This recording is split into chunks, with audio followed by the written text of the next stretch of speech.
ठीक है, याचिका दायर की गई, कोर्ट ऑफ कमिश्नर की नियुक्ति के लिए अब अगली तारीख दे दी गई है। थोड़ा सा समझाइए, क्योंकि जो मुस्लिम पक्ष है वो दो बातों को लेकर आवाज उठा रहा है। जैसे कि मैंने अभी महाराज जी से कहा कि एक हमारे साथ मुस्लिम स्कॉलर आने वाले थे, वो अपनी बात रखते हैं, लेकिन अब उनके सवाल मैं रखता हूं। दो बातों को उठा रहा है और दो बातों को समझाने की बहुत ज्यादा जरूरत है और उसे समझने की। 1968 में श्री कृष्ण जन्म भूमि संघ और जो ईदगाह ट्रस्ट कमेटी है उसके बीच जो समझौता हुआ था उसका जिक्र किया जा रहा है कि भाई जब बात 1968 में खत्म हो चुकी है, सब मामला फाइनल हो चुका है, मथुरा में हिंदू मुस्लिम भाई भाई की तरह रह रहे हैं, एकता की मिसाल पेश की जा रही है, तो आखिर ये कौन लोग हैं जो अब आकर के नया बखेड़ा खड़ा कर रहे हैं? नंबर एक। नंबर दो, वर्सिप एक्ट कहाँ लेकर के जाएंगे? 1991 में नरसिम्हा राव की सरकार में यह लागू किया गया था कि जो 1947 देश की आज़ादी के बाद से जो भी धार्मिक स्थल है वो यथास्थित रहेंगे, उनमें कोई परिवर्तन, कोई छेड़छाड़ नहीं किया जाएगा, जो कि अयोध्या मामले में देखने को मिला, किया गया। प्लीज समझाइए।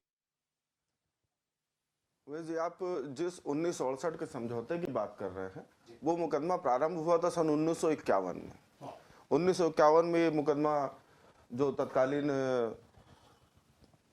कृष्ण जन्मभूमि के जो भी लोग थे उधर से मुकदमा लाए थे, प्लस इधर से सुन्नी वक्फ बोर्ड शामिल हुआ था। उस समय पर क्या किया गया कि किसी एक अन्य व्यक्ति को जो उन चीजों से प्रभावित नहीं था, 110 की एप्लीकेशन ला करके उसको अननेसेसरी एक पार्टी बना दिया गया। जो समझौता किया गया वो मूल जो पार्टियां थी उनके मध्य में वो समझौता नहीं किया गया। उन जिन्होंने मूल मुकदमा डाला और जो मूल वादकारी थे, जो मूल प्रतिवादी थे, उनके मध्य में इस समझौते को नहीं किया गया। एक अन्य व्यक्ति को 110 की एप्लीकेशन से उसको वो लगाता है, उसको पार्टी मान लिया जाता है। और होता ना कि कभी दो लोगों के झगड़े में तीसरे को शामिल करो और उस व्यक्ति से जिसकी तरफ से उसको शामिल किया जाए उसकी तरफ से समझौता को लगवा करके और समझौता करा दिया गया। अजय प्रताप जी, जो मुस्लिम पक्ष, जैसा कि मैंने बताया, जो सवाल उठा रहा है वो यही है ना कि 1968 में जब समझौता हो रहा था ट्रस्ट कहा था, भाई आज अचानक ट्रस्ट को कैसे याद आ जाती है कि वो जो समझौता हुआ था वो गलत हुआ था और आज याचिका दायर करने के लिए जो लोग पहुंच रहे हैं वो गलत याचिका दायर की गई है। आप उस वक्त क्यों नहीं विरोध कर रहे थे? सवाल ये है। देखिए, सवाल अगर आप सवाल की बात करेंगे, जैसा आपने कहा स्कॉलर, आप वर्सिप एक्ट की भी बात करेंगे, बिल्कुल आएंगे, उस पर आएंगे। 1968 के बारे में आप बताएं। 1968 की ही बात कर रहा हूं कि उस समय पर जो समझौता हुआ, जिन पार्टियों को, जो मूल पार्टियां थी उन्हें पार्टी नहीं मानते हुए समझौता करा दिया गया।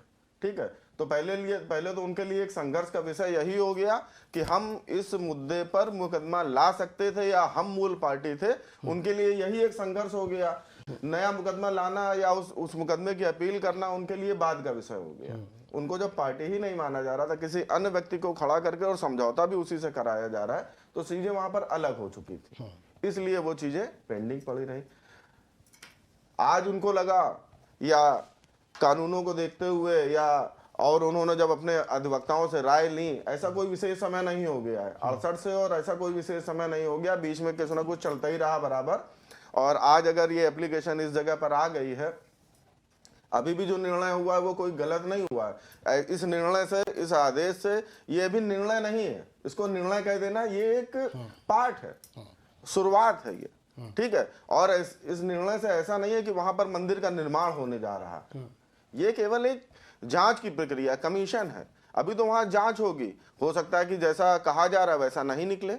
ठीक है, जांच का विषय है, क्या वहां पर जांच में पाया जाएगा, क्या वीडियोग्राफी में पाया जाएगा, क्या पुरातत्व देखेंगे। अभी तो यह भी नहीं पता है कि जांच आधार क्या होंगे, जांच कमेटियों में किन किन समितियों को, किन विभागों को शामिल किया जाएगा, क्या पुरातत्व विभाग शामिल होगा, अगर वो शामिल होगा तो किस स्तर पर उसको जांच की छूट दी जाएगी। बिल्कुल, वीडियोग्राफी होगी तो वीडियोग्राफी किसकी होगी? जब पुरातत्वविद वहां पर अपना काम कर रहे होंगे, उन्हें कोई ऐसी चीज मिलती है जो विषय बनती है कि इसे कोर्ट में प्रस्तुत किया जाना चाहिए, तब ना उसकी वीडियोग्राफी होगी। बिल्कुल। अभी विभाग भी, ना विभागों को सूचना है, ना विभाग चिन्हित है कि किनके द्वारा ये किया जाएगा। और मुझे लगता है, जैसे मजीद साहब ने कहा कि अगर कोई विषय बहुत पहले से चले आ रहे हैं और वो लंबे समय तक एक विवाद का विषय रह सकते हैं, क्यों नहीं उनका निपटारा कर दिया जाए सम्यक तरीके से?